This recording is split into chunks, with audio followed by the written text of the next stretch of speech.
Hi there, and welcome on the journey to transform culture. I'm Steve, and today I'll be guiding our discussion. Today, folks, we're going to jump into talking about being stuck and stagnant. So much can be encapsulated into being stuck and stagnant, right? And as we often do, we dive into organizations, and then from there, we see how that reverberates into the rest of culture and in our own personal lives, right? Whether it be our close circles or community and so on, right? But being stuck and stagnant, let's deal with stuck first, okay? So, being stuck, have you ever been stuck? Have you ever had a flat tire and you were stuck out in the middle of nowhere? Ran out of gas. I had that happen once when I was young. I had a 74 Vega, and I was in Northern California doing some oddball work when I was going to college, junior college, on the Sacramento, and I was living with my grandparents at the time, and about an hour and change north of that. And so I had a 74 Vega, and I don't know if I ever had more than a quarter of a tank, or man, if I had a half, I was really riding high. Uh, no air, right? It's a Vega. Had to wear a shirt and tie to this little side gig, which was kind of funny considering.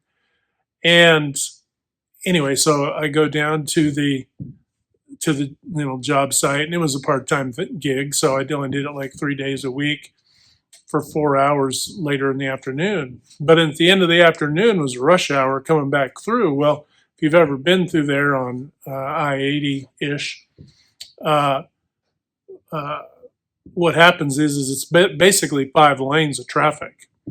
Well, I was going all the way through, so I'd always be on the second or second from the fastest lane going through anyway.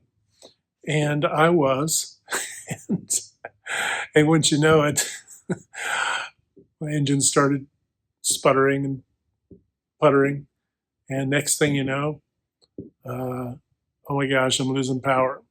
So I checked left, and I was able to get past that fast lane, and thankfully in the middle of the highway there, it was grassy. So just as I pull off into the grass and come to a stop and hit my brake, here comes a highway patrol right up on the side of me. Obviously, you're not supposed to pull off in the center, right? But it's kind of an emergency situation. He said, "Hey, what happened?" And I said, "Run out of gas." He goes, "Oh, I'll take you up here." And this is a situation where I didn't have to wait a long time initially, right? So I was very thankful, right? So he takes me up about a mile, I guess, and goes across the overpass there and to a gas station on the opposite side. And while I'm in there trying to figure out how to finagle some gas, he gets a call, and a no kidding emergency, and has to go. Boom, he's gone. And I'm stuck. I had to call a friend of mine who was an hour and 45 minutes away out in the country to come down and pick me up and take me back to that center so I could get gas. Needless to say, it was a long evening for me. So, granted, that was busy being stagnant, but you think of situations. Another scenario where, uh, ironically, vehicle related, where the water system just blew out from underneath the engine, the lower hoses, and came to a stop. And basically, I was able to get enough water in it to get to a gas station about an exit away, and then I had to call a wrecker. But it was the day before Thanksgiving, so everybody was closing up shop, for a few days typically, and I had like 2 hours to get the whole process, get a wrecker to pick me up, to take me to the mechanic, the whole bit, right? Well, you get in these stuck situations, and in the first one, that was stressful. You ask yourself, when you get stuck in certain situations, be it professionally, right, in your organization, could be your entire team, could be stuck, and you can get caught off guard and kind of feel like, okay, we're caught in between here. What do we do? Right? And being stuck, uh, you want to get moving. You want to, you want to proceed, press on, right? But you can't. Can't do that. And one of the things I'll tell you though that delineates how I was. Now, the first situation happened when I was 18, maybe almost 19. The second one happened when I was 56. Just give you a feel on that. But so what happened in the first one, very, oh my gosh, I don't know what's going to happen, right? Kind of uh, feeling a bit of swirl with what to do, right? Not thinking beyond the situation, my situation right now. How is it affecting me, right? Oftentimes when we think of being stuck, we think, how is this affecting me? Now, this could be your organization, this could be your team. If you're a leader, it could be you, it could be your leadership team, right? Support staff. But you can feel stuck in certain situations. But the contrast is when I was older and the water system blew out, my mindset has shifted, right? Because what I've learned over time is to think beyond myself, right? Oftentimes when we get stuck, we think, oh my gosh, how's this affecting me? Uh, Employees might think, oh my gosh, when they're shutting down this line for a week and a half to do some maintenance, how is that going to affect my hours or my job or my hours and so on and so forth, right? And that's legitimate, right? It's not to say it's illegitimate to do that, but we have to go beyond that. We might initially feel that and go, oh, well, I'm going to volunteer to work in another element. Why wait to be told when I can volunteer, to say, hey, I will go work with this other line, or I'll go do this other work, or I can do this, or I can do that.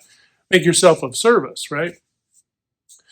To flash to that second event where essentially, how did I handle it? Well, I saw it as a signal from the universe, the divine, right? That there was a reason why this thing blew out. Yeah, I know physically there's a reason, okay? But a bigger picture reason of why this occurred. So while I was waiting for the the wrecker to show up to pick me up, now I was a little nervous they would pick me up on time, so I won't lie that I was slightly nervous. So this isn't a full 100% foolproof. I'm not saying I'm a Zen master or some nonsense, but you get the idea. For the most part, my mindset was great. It was okay. I wonder who will be along my path. Who will I meet on this particular tributary of my journey, right? And sure enough, a guy showed up to pick up my vehicle, and great dude, and and come to find out he was retired Forest Service from the same area in Northern California where my dad was in the U.S. Forest Service. So we just clicked right away and got to talking and just hit it off, and wow, just such a valuable interaction, right? Met a new person, and it was great.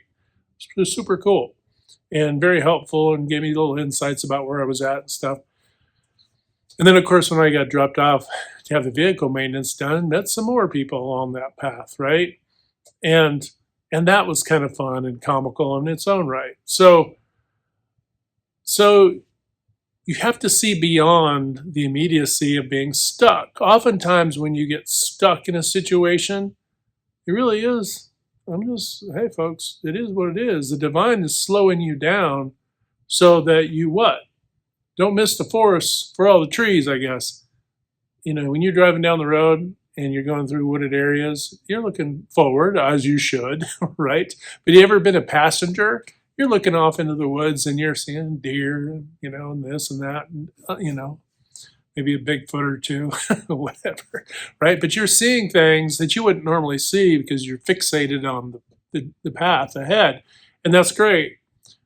But perhaps it's the universe slowing you down, right? The divine is slowing you down so that you'll look around, look off to the sides. Maybe it's because there are people in this stuck situation that you need to account for, that you need to serve, or you need to help, or you need things you need to square away, right? Maybe you need to check out the rest of your vehicle, right?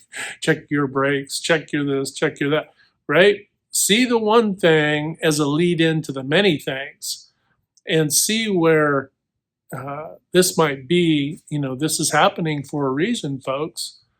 Okay. And at the very least, slow it down long enough. Another aspect of this is when you're following a logic tree of your work, and then you find yourself stuck in one way or another.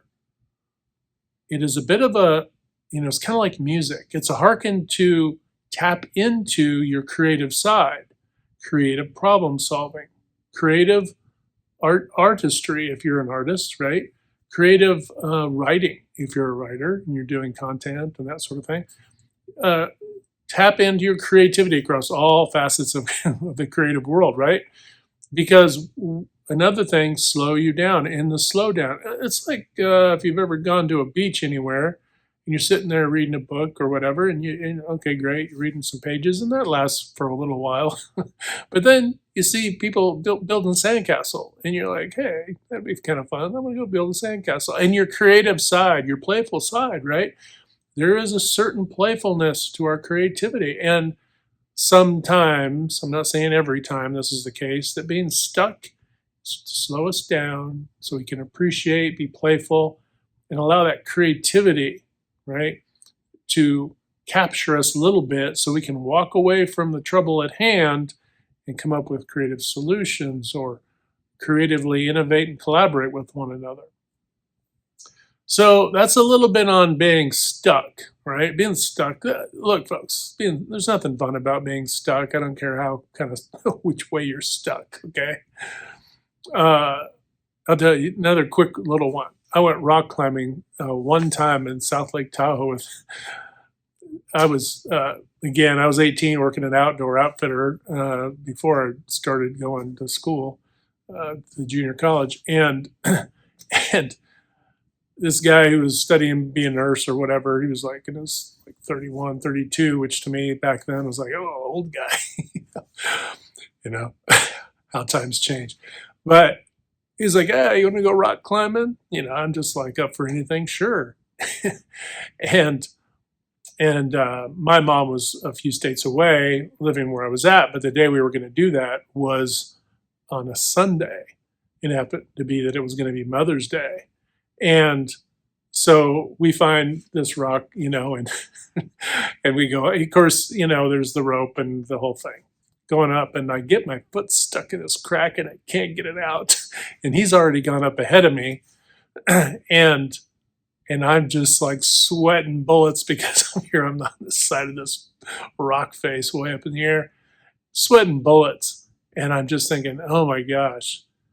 And finally got my foot loose without throwing myself completely over off the rock face. But I was stuck, right? And when you're stuck, again, I was younger, and we can panic, right? And we've all been there. This is where a lot of times trauma, anxiety attacks, and all the things, we can feel stuck. Sometimes our body and our heart and our mind can pick up on the antenna of that, can be picked up on by the rest of us before our brain really has a chance to process that we feel stuck. And it can kind of, throw us in a bit of a twirl. It's okay. Take a beat, slow it down, find something creative to do, look outward. Who can I help? This is happening because I'm supposed to be helping someone else.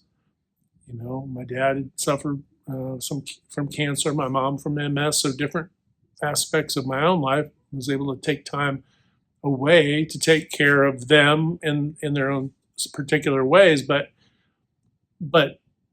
had I not realized some of my little twists and turns in where my life roads were going, that the slowdown, right? A slowdown can feel like being stuck. A gap in between, say, different jobs can be, different professions, different projects, different things where you can feel like you're in the middle going, oh my gosh, right? It's like being in between two trapeze, right? You're feeling, oh, I'm not holding on to anything, not really grounded. And that's when you look around and say, okay, what can I do to be creative here? Flap my wings to grab that other trapeze, whatever the case may be. Stagnant, that one is way less pretty, right? You think of standing water or anything kind of like a mud puddle, or, I think of pools of water where some fish have, near the ocean where maybe some fish or some kind of marine life and the water's kind of nasty. It's stagnant, right? What do we know about stagnant? Stagnant is it stinks, right? If something is stagnant, it's been sitting. We're stuck, we might be stuck, but we're stagnant now. Now we're starting to, because we haven't really realized we're stuck. If you're stuck too long, then you become what? Stagnant. And sometimes it's the divine, it's the universe slowing you down when you were stuck so that you can be more creative. But if you don't do anything, if you take no kind of action and you don't even inaction, right? Even decidedly inaction when we were stuck, to meditate and to pray, right? And to think about things and just let the spirit marinate you a little bit. But if that's okay. That's not stagnant. You are actually doing something, okay? But stagnant isn't doing anything. It's not being creative. It's not building. It's not helping others. It's not doing anything. And here's the kicker about being stagnant, folks. You can have, a 9 to 5, 40-hour a week or more, whatever, job where you're going in and coming home, going in, coming home, going in and coming home. You can be stagnant in your routines, folks. This is probably the most poignant aspect of the video right now. Many of all of us human beings are stagnant because we're caught in a routine that is just repetitive. It's just repetitive. It's just repetitive, right? And we haven't found a way to break out. This is why a lot of folks who are professionals or technical professionals or, whatever, at whatever level, even, up and coming new or junior employees, they can become stagnant. What they do well, right? Their identity revolves around what they do because they do it well. So their identity is progressing. But what happens when either that job, say, gets absorbed by an AI or, even in the past when it just got absorbed by any technology, really, robots or other machinery or new inventions, all the things, right? So that can happen, right? That can happen in our lives where now we were professionals and we were competent, and now we have to shift, not by our own choice, shift, right? Our identity was built around that first thing or two that we did in our life. Now we have to rediscover something new. Now that can be exciting. That can be an adventure. And I've done it a few times. But when I did it knowingly, right? Thankfully. And with purpose. But if you're not doing that with purpose, that can really floor you, right? And you can be caught in the middle and become stagnant, not knowing which way to go, right? You're stuck. And then if you don't figure out and just try something, try to be creative, try to serve, just step out and do something, then you become stagnant, okay? So that can happen when our identity gets wrapped around something of that nature, right? And so much of us, our identities get absorbed in what we do. What we do is not who we are. And this is a real tricky one, folks. It doesn't mean that it isn't a valuable part of who you are. If what you're doing, you're serving and you're doing all the things, right? But I'm here to tell you, you're more than one-dimensional. You are a multi-dimensional, right, being, okay? And just like I've said in the previous videos, you're a multi-purpose tool, right?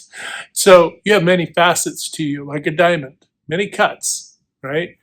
And you can do many different things, and you are capable on many different levels, and you can handle way more than you ever thought you ever could. But we fall into a stagnancy when we believe our own hype and we believe in the singular success in a couple areas of life, and we don't understand and reach the conclusion that we are so much more. And I believe it's somewhat when you get into that stagnant, being stuck and then stagnant. Stagnant is you not pushing forward, okay? Now, it isn't to say to force it, but it is to say you need to be open, right? Open yourself, be vulnerable and open to the possibility, and then let the divine surprise you through, infinite number of possibilities that could come into your world. And if you do that, I think you find yourself, you often be amazed and surprised and wowed, quite frankly, with the miracles that can follow. I've had a few in my life, and maybe we'll talk about some of those in later videos. But for now, we're going to wrap it up. Going a little long. But for now, remember, just want to hit on this. Let's hit that good green domino 3 to 5 times a day to uplift, motivate, inspire, and just encourage one another. We find when we do this, not only are we helping to transform the rest of culture and those people in our circle and out and out and out further beyond, but we're also transforming ourselves. And as we've said before, we can't transform anything else outside of us until we're willing to transform the inside of us, right? All right, folks, I hope you're having a fantastic day. Hit like, share, and subscribe. Let others see this video, see if it can help them out in one nugget or two. There's always a little nugget here or there I like to drop in there that someone can find value in, and hopefully you found value in this. All right, folks, until next time, we'll talk to you later.